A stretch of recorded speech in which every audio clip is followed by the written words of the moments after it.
मुलगा आहे English medium टाका, इंग्लिश मीडियम शिवाय काही फायदा.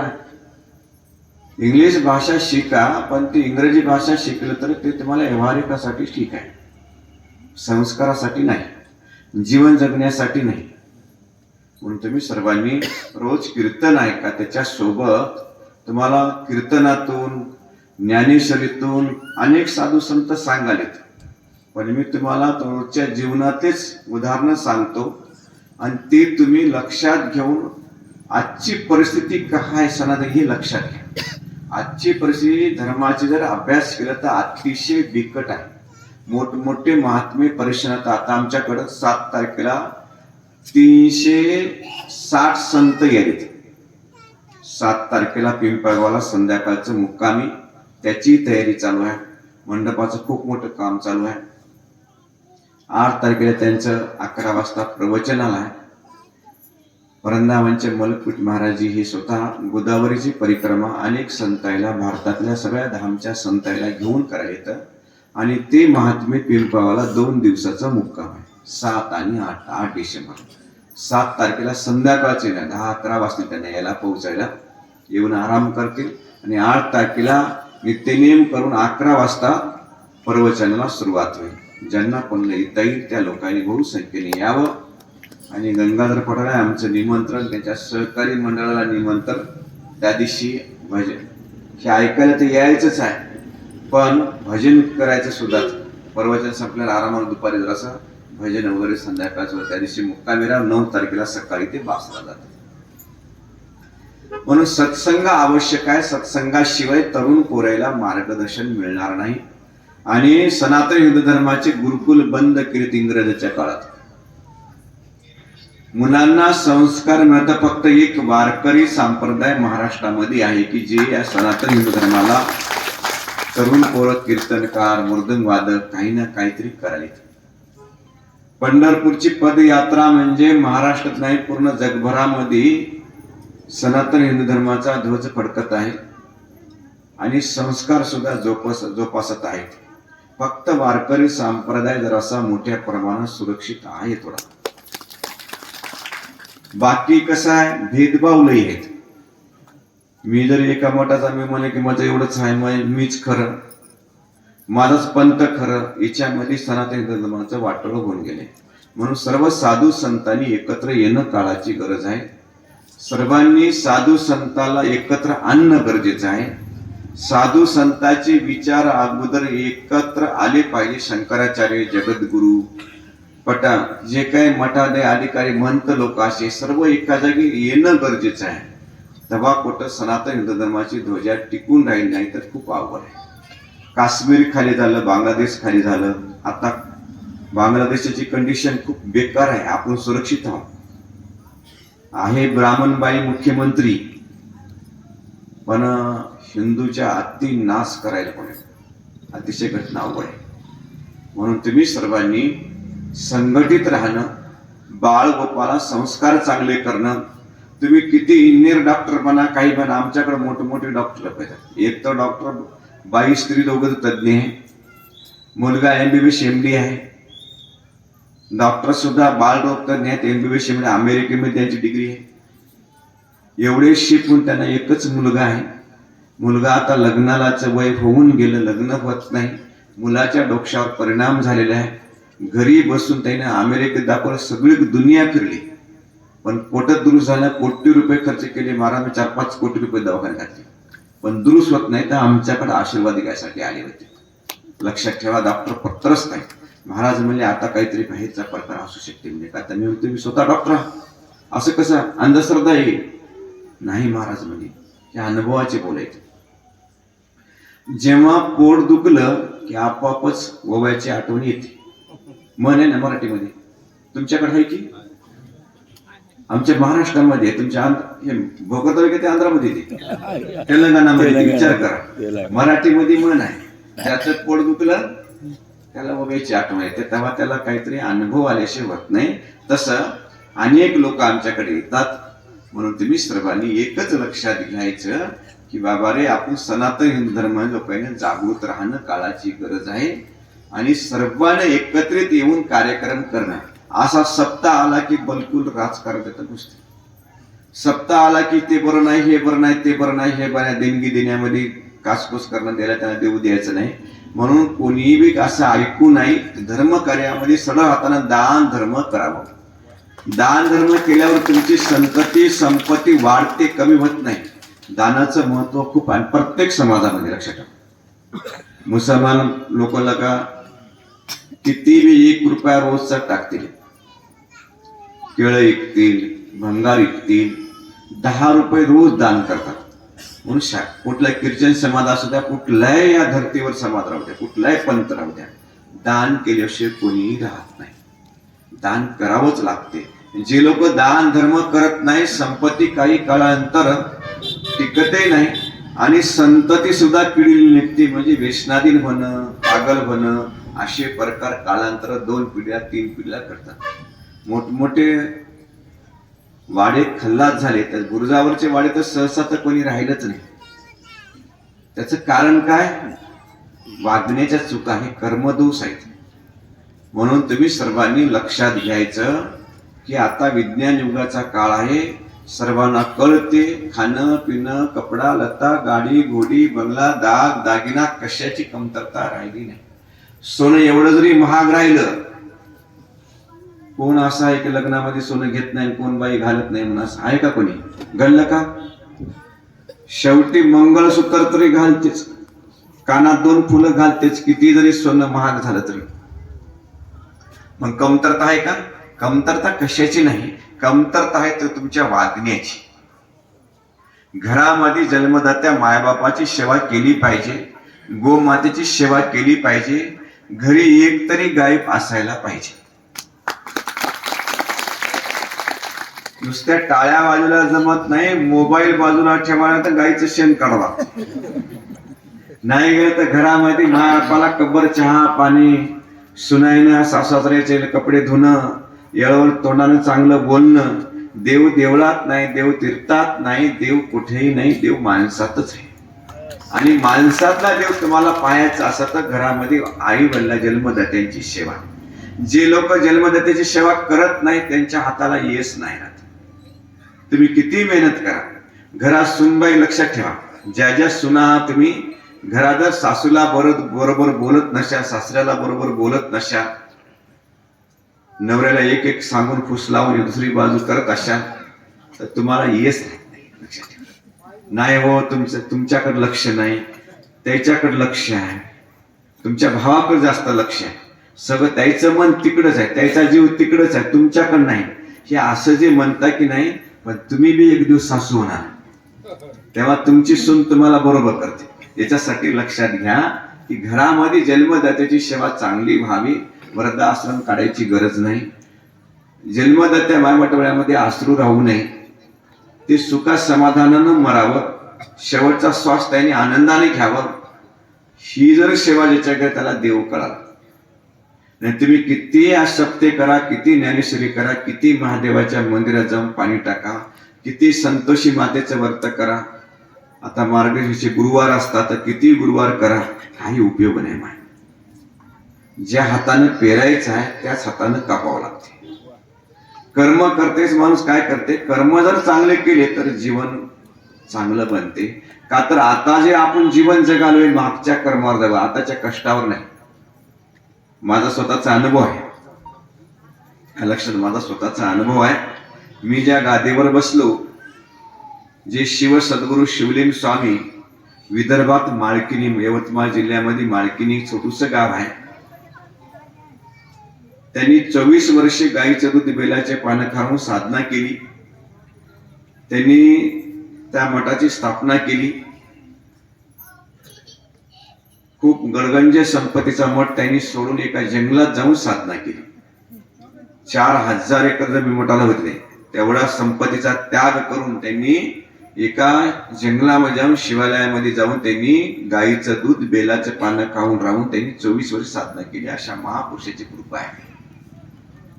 आणि त्यांनी समाधीत शरीर सोडल्यानंतर 46 वर्षांतर कृपा केली, वयाच्या 27व्या वर्षी. म्हणून आम्ही म्हणतो की देव आहे. जर आपल्या दैवात असं ते आपलं कुठंच जात नाही, पाप असं की पुण्य असं. पापही तुमचा पिछा करत येते आणि पुण्य तुमचा पिछा करत तुमच्या पुढे येते. म्हणून कर्म चांगले करा. कर्म चांगले केलं तर आपलं जीवन जगण्याला काहीतरी अर्थ राहते. जन्मदात्या मायबापाची सेवा करावी, साधू संतांची सेवा करावी, जेणेकरून आपल्या देशाची गावाची जरी घडत नसेल तर आपल्या परिवारापुरती तरी सेवा करावी, अशी तरी बुद्धी देवाला मागावी आणि आपली संतती चांगली निघावी. जसे जिजामाईने जे संस्कार छत्रपतींना केले ते संस्कार आपल्या मुलाला तुम्ही केले पाहिजे. आता काळाची गरज आहे. आता संतती सुद्धा तुम्ही लोकांना अशी जन्माला घालायला पाहिजे की कुठंतरी ते देशाच्या गावाच्या कामी यावे. आता जे तुम्ही संतती जन्म द्यायले ही संतती फक्त मोबाईल पुरती आणि स्वार्थापुरतीच आणि व्यसनापुरतीच आहे. सध्याच्या घडीला संतती चांगली उत्पन्न होत नाही. त्याचं कारण की तुम्ही सुद्धा ग्रस्त असताना कुठंतरी चुकत आहे. तुमचं सुद्धा वागणं चुकत आहे की आपण सुद्धा आपलं जीवन एका चाकोरीमध्ये ठेवलं पाहिजे. पती पत्नीने सुद्धा ग्रस्त आश्रम सांभाळते वेळेस खूप आध्यात्मिक राहून नित्यनेमानं राहून आपल्या आई वडिलांची नित्यनेमानं सेवा करून जीवन जगलं पाहिजे. आणि आहार शुद्ध पाहिजे. आहार शुद्ध तर विचार शुद्ध.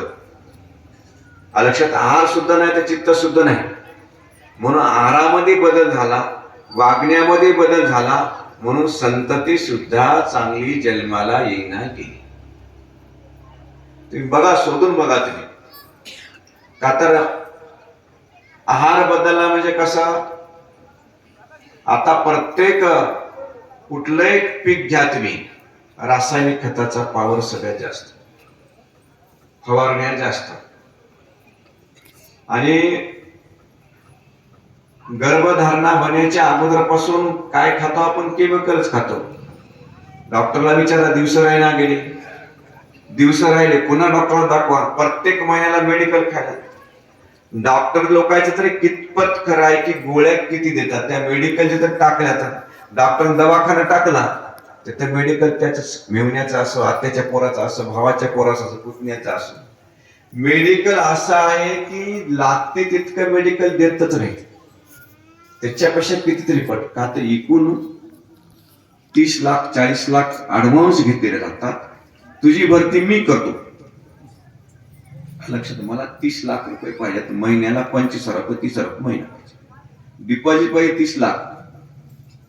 तर अशा म्हणल्यानंतर कोणता डॉक्टर तुम्हाला सोनोग्राफी काढायची गरज नसते. काही वेळेला वेळ प्रसंगानुसार प्रसंग असं काही तर काढतात. मग तुम्हाला औषधी, जे मुलं बाळ जन्माला केवळ औषधीवर आहे. जन्मण्याच्या अगोदर पासून 9व्या महिन्यापासून औषधी चालू आहे. तर ते लेकरू पुन्हा केमिकलच तयार आहे. शुद्ध सात्विक आहार विचार कुठं आहे, काहीच नाही. म्हणून हे काळ जे आहे ते अतिशय विचित्र काळ आहे. म्हणून सर्वांनी धर्माचे संस्कार जतन करावं. आणि आध्यात्मिक एक असा मार्ग आहे, किती जरी विद्वान पंडित सायंटिस्ट जरी असला, कोणी जरी असला, तर राम नाम हे सुलभ आणि सोपं खूप मोठं आवश्यक. राम नामामध्ये जे ताकद आहे, देवाच्या नाम कुठलंही घ्या, देवादत्ता घ्या, ओम नमः शिवाय घ्या, सांब सदाशिव घ्या, रामकृष्ण हरी घ्या. देवाच्या नामामध्ये जी शक्ती आहे ते पुण्याच्या औषधीमध्ये कशामध्येच नाही. किती बरी जाऊ डॉक्टर झाले. आता एक पेशंट होता, 2.5 कोटी रुपये खर्च आहे. इंजिनियर झालेला मुलगा, त्याला 13 लाखाचं पॅकेज होतं. त्याला अचानक ब्लड कॅन्सर, लग्न झालं नाही, ब्लड कॅन्सर निघाला, हैदराबादला ऍडमिट झाला. 2.5 कोटी बिल झालं. घरी आला मुलगा चांगला आणि 8 दिवसात मुलगा गेला. काय करता, लक्षात ठेवा. 2.5 कोटी रुपये खर्च केला. शेवटी डॉक्टर सांगितलं, बाबा तुम्ही घरी घेऊन जा. केव्हा 2.5 कोटी संपल्यानंतर. शेतकऱ्याचा मुलगा आहे. विचार करा. आता ताजी घटना आहे, परवा जाऊन उठून बोलून आलो. 2.5 कोटी गेले, मुलगाही गेला. शेवटी डॉक्टर सांगितलं, आम्ही करायचे तेवढे प्रयत्न केले, पण शेवटी देवाच्या भरोसा. म्हणजे आता एवढे मोठे डॉक्टर अमेरिकेमध्ये शिकले डॉक्टर होते, देश विदेशात शिकले, चांगल्या डिग्री घेतले डॉक्टर होते, तरी पण शेवटी त्याने काय सांगितलं, देवाच्या भरोश्यावर आता आम्ही आता जमले तेवढे प्रयत्न केले. मग आता त्याच्या मुखातून काय निघालं, देवच निघालं. म्हणजे कोणीतरी कुठली तरी एखादी शक्ती सर्वांच्या पाठीमागं कार्य करते या भूतलावर. म्हणून तुम्ही सर्वांनी एक लक्षात करायचे की आध्यात्मिक मार्ग धरून जीवन जगा, तर तुम्हाला सर्वांना सुख मिळते. आणि भगवंताचं नामस्मरण हे सर्वांना सुख देणार आहे, दुःख देणार नाही. या संसारामध्ये सुख सापडण्यासाठी आपण अहोरात्र प्रयत्न करालो, पण क्षणिक सुख सापडते संसारामध्ये, पण सुख नाही. सुखाची चाहूल लागते पण सुख सापडत नाही. म्हणून सुख जे दडलंय ते भगवंताच्या नामामध्ये. जसं आपण आता एक झाड असतं त्याला मौळच म्हणतो ना, मधमाशाचे जे मौळ, दिसायला माशी छोटी असते, फुलातला मकरंद जमा करून लाखो माशा राहतात, तिथे नेऊन मध जमा करतात. पण आपल्याला फुलातला मकरंद घेता येत नाही, सुगंध घेता येईल, पण मकरंद जमा करता येत नाही, त्याची चव घेता येत नाही. पण मधमाशा त्याच्यातला मकरंद जमा करून मध जमा करतात त्या मोळामध्ये. जेव्हा ते उठून जाते तेव्हा आपण जेव्हा मोळाचा मध घेतो तेव्हाचे मध किती गोड असते. तर एका फुलामध्ये एवढा मकरंद असो इतका गोड आहे. तर भगवंताच्या नामाचा जे आनंद आहे, मकरंद आहे, हे तुकाराम महाराजांनी घेतला, जनाबाईने घेतला, गोरोबा काकाने घेतला, नामदेवानी घेतला. अलीकडचे असे पुष्कळ काही संत आहेत. आता इथं एक मदनापूरला गंगेश्वर महाराज शेळ्या चारत होते. शेळ्या चारवता पेनगंगेला स्नान करायचं. वल्ल्यापडते पैलवान माणूस होता, शेतीमध्ये काम करायचा. एक भांडभर पाणी दुपारी आपल्या शेळ्या महादेव मंदिरात त्या झाडाखाली बसवायच्या, गंगेला आंघोळ करायचे, भांडभर पाणी रोज 2-3 भांडे पाणी टाकायचं. साक्षात महादेव प्रसन्न. हृदयामध्ये ओम नमः शिवाय प्रकार म्हणून भगवंताच्या नामामध्ये जी शक्ती आहे ती शक्ती कुठेही नाही. म्हणून तुम्ही सर्वांनी भगवंताचं नामस्मरण करावं. मी थोडस नामस्मरण पुढे म्हणतो. आता तुम्हाला पुन्हा कीर्तनाचा टाइम होते. बापू तितके लांबून आले तर आणि ते डायरेक्ट मयापाशीच आले. आता मया पाठीमागे आल्याने त्याला इकडचे वाला नाही, तर घरी पण ही अवस्था असेल. काही थोडंसं पोट पाण्याची पूजा, काही नाश्ता पाणी, फ्रेश होण्याचा, हात पाण्याचा लांबून येतं. कुठे मला बापू आंबे लांबून आहेत की आता डायरेक्ट आले बघा. लांबचा पल्ला आहे, 300 किलोमीटर जास्त आहे. 300 किलोमीटर आहे. लक्षात ठेवा लांबचा पल्ला कोण आहे. आता पिपळवाचे बापू त्याच्या कानावर खबर ते आपल्या पाठीमागा चला बापूची भेट होती, बापूची भेट होती. अशा तऱ्हेने हे योगायोग आज संत दर्शनाची भेट अलभ्य लाभ आहे माझ्यासाठी सुद्धा. दिवस बसूनही बी आम्ही त्यातून थकून बागून गेलो तरी महाराजाला बघला आम्हाला आनंद वाटला. पाठीमागं बघले की महाराज दिसले. का तर ज्या दिवशी संत दर्शन होते तो दिवसच वेगळा आहे. ते सोनियाचा दिवस आहे, दीपावलीचा दिवस आहे. का तर संताने संताचं दर्शन करत होते. लक्षात ठेवा, संत झाले म्हणजे सगळं नाही झालं. संताने संताचं दर्शन करायचं असते. तर आज अलभ्य लाभ झाला गणपती लिंगीच्या पाटलामुळं. आज हनुमंतरायाची कृपा आमच्यावर खूप मोठी झाली की आज अलभ्य संताचं दर्शन झालं. गाडीतून उतरल्या. म्हणून तुम्ही सर्वांनी भगवंताचं नामस्मरण करायला शिका. नित्यनेम बाळगोपाळ संस्कार चांगले करा. आणि जेव्हा विलक्षण कुठलंही येते त्या टाइमला मतदान कोण्या पक्षाला करायचं ते करा. लक्षात, जे हिंदू धर्माच्या हितकारक असं कोणी असेल त्या पक्षाला मतदान, त्या माणसाला जे पक्ष हिंदू धर्माचं हित बघते अशा पक्षाला मतदान केलं पाहिजे. आणि सनातन हिंदू धर्माचं मतदान मोठ्या प्रमाणात व्हायला पाहिजे. मरण धरण लग्न कार्य प्रसंग मतदान दिवशी आलं सगळं बाजूला ठेवलं पाहिजे आणि मतदान त्या दिवशी केलं पाहिजे. का तर हिंदू धर्माचं मतदान फार कमी व्हायला आणि इतर धर्मियांचं मतदान मोठ्या प्रमाणात एकजुटीनं मतदान व्हायला. हे बी लक्षात घ्या.